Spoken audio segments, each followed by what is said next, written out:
Hello, everyone. Thank you very much for giving me this opportunity to address you on the role of civil society.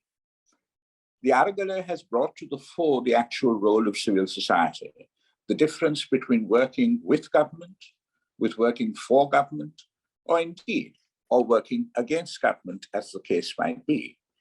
Now, because the Aragala has brought about tremendous economic hardship, highlighted serious problems of governance, which are at the heart of the whole matter, and key political dynamic, civil society has a role to play in terms of setting the agenda for reform and making sure that it is implemented.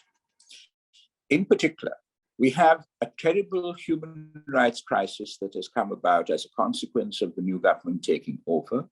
And we need to make sure that the rights, the fundamental rights, the civil and political rights of our citizens are not affected and threatened.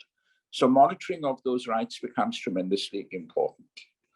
Secondly, we know that the IMF agreement that we are all waiting for will require certain conditionalities, but will also very importantly require a social safety network to the poorest people in our population so that they don't disproportionately bear the burden of adjustment to this new situation. We know too that programs like Samudhi, etc., were highly politicized, and those that really needed that assistance never got it. So we need to make sure that we monitor this, ensure that there is transparency and accountability with regard to it. In the Human Rights Council, the draft resolution which has been published also talks about accountability for economic crimes and accountability in the economic sphere. So that's another area that we have to focus on. Now, most importantly and overall, civil society has a role to play in terms of capacity building of our peers. In the Aragala, for example, there are a variety of groups who may have to decide as to whether they're going to form a political party or join a political party. They have recognized that they have a fair amount of capacity building to do in respect of understanding what has happened in our society, how we actually came to this position. And therefore, they will lean upon civil society organizations for that information and, if required, even advice. And we have to be ready to give that as well. Most importantly, though, in Sri Lanka at this present moment and going into the future, civil society must make sure that it keeps its house in order. We campaign, we canvass for transparency and accountability in government and as far as the public service is concerned.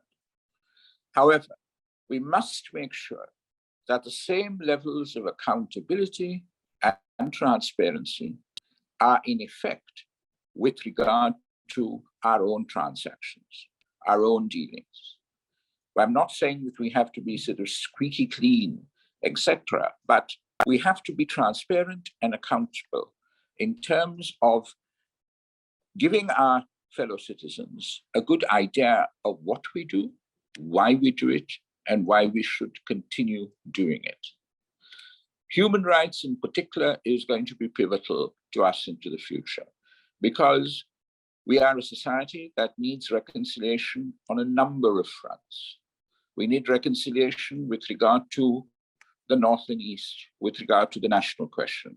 Now we need reconciliation with regard to the calls for serious governance reforms, for the abolition of the executive presidency, for the strengthening of parliamentary committees, all of those things.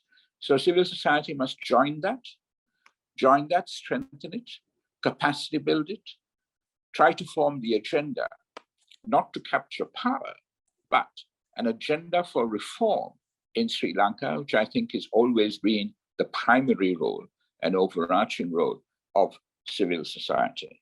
So we have our work cut out for us. We must get our house in order. We must make sure that the major demands of the Aragala are fulfilled to the best of our abilities. Thank you.